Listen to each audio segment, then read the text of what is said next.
प्रिय दर्शकों, फिर एक बार स्वागत है आपका एक नई कहानी के साथ।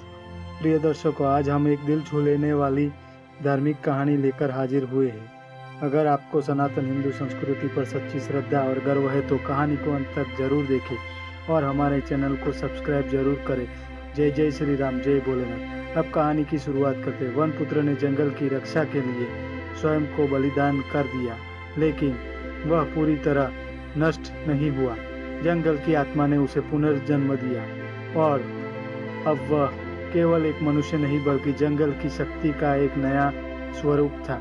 उसका शरीर अब मिट्टी और जड़ों से बना था। उसकी आंखों में अग्नि की चमक थी और उसकी सांसों से प्रकृति की ऊर्जा बहती थी। वह अब जंगल का अमर रक्षक बन गया था, लेकिन एक नई चुनौती उसका इंतजार कर रही थी। मनुष्यों और जंगल के बीच संतुलन बनाए रखना जो दिन ब दिन बिगड़ता जा रहा था।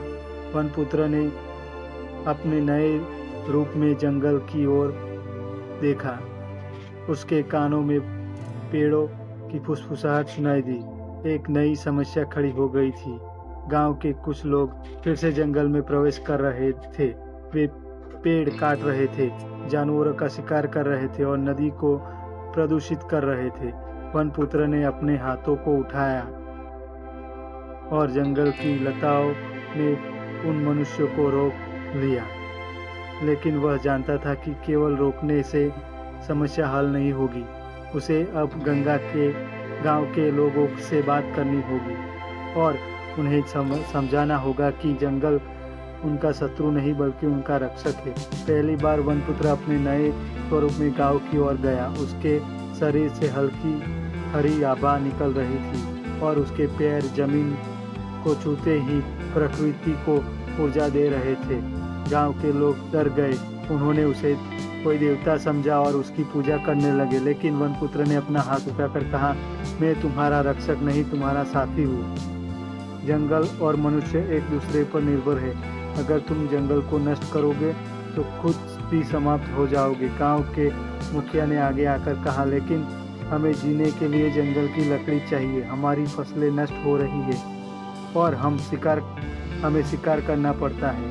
वनपुत्र ने एक समाधान सोचा, अगर मैं तुम्हें ऐसा ज्ञान दूं जिससे तुम बिना जंगल को नुकसान पहुंचाए जीवित रह सको, तो क्या तुम पेड़ों को काटना और शिकार करना छोड़ दोगे? गांव के लोग सहमत हो गए। वनपुत्र ने गांव वालों को जंगल के साथ जीने के लिए तरीके सिखाए। उसने उन्हें कृषि के लिए नए तरीके बताए जिससे वे जंगल को काटे बिना फसल उगा सके। उसने जड़ी बूटियों और औषधियों का ज्ञान दिया जिससे वे बीमारियों का इलाज कर सके। उसने उन्हें पशुपालन और जल संरक्षण सिखाया ताकि वे जंगल पर निर्भर न रहे। धीरे धीरे गांव और जंगल के बीच एक नया रिश्ता बन गया। वनपुत्र की पत्नी, जिसने पहले जंगल में अपना घर बनाया था, अब दोनों दुनियाओं के बीच एक सेतु बन गई। उसने गांव की महिलाओं को सशक्त बनाया और उन्हें जंगल की शक्ति का सम्मान करना सिखाया। अब गांव की महिलाएं पेड़ लगाने लगी, नदी की सफाई करने लगी और जंगल के नियमों को मानने लगी। लेकिन शांति ज़्यादा दिन नहीं टिकी। वह राजा जिसने पहले जंगल पर आक्रमण किया था, उसका बेटा रुद्रसेन बड़ा होकर अपने पिता की हार का बदला लेना चाहता था। उसने एक विशाल सेना इकट्ठी की और घोषणा की, मेरा पिता जंगल की शक्तियों से हार गया था, लेकिन मैं नहीं हारूंगा। मैं इस जंगल को जला दूंगा और यहाँ एक नया साम्राज्य बनाऊंगा। रुद्रसेन की सेना जंगल में पहुंची, लेकिन इस बार जंगल तैयार था। वनपुत्र ने अपनी पूरी शक्ति से जंगल को जगा दिया। पेड़ विशाल हो गए, जानवर शक्तिशाली हो गए और नदी इतनी तीव्र हो गई कि कोई उसे पार नहीं कर सकता था।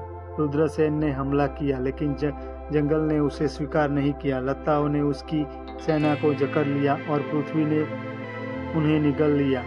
रुद्रसेन चीखता रहा, लेकिन जंगल ने उसे क्षमा नहीं किया। युद्ध समाप्त हो गया। इस युद्ध के बाद जंगल और मनुष्यों के बीच एक समझौता हुआ।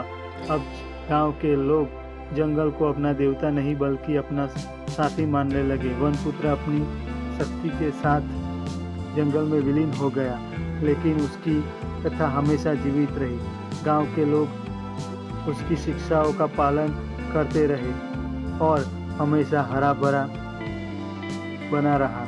वनपुत्र की कहानी सिर्फ जंगल की रक्षा की नहीं बल्कि संतुलन और सह अस्तित्व की थी। अगर मनुष्य और प्रकृति के साथ मिलकर रहे तो सृष्टि हमेशा जीवित रहेगी। प्रिय दोस्तों, आपको यह कहानी कैसी लगी कमेंट करके ज़रूर बताएं और ऐसी ही मज़ेदार कहानियाँ सुनने के लिए हमारे चैनल को सब्सक्राइब जरूर करें।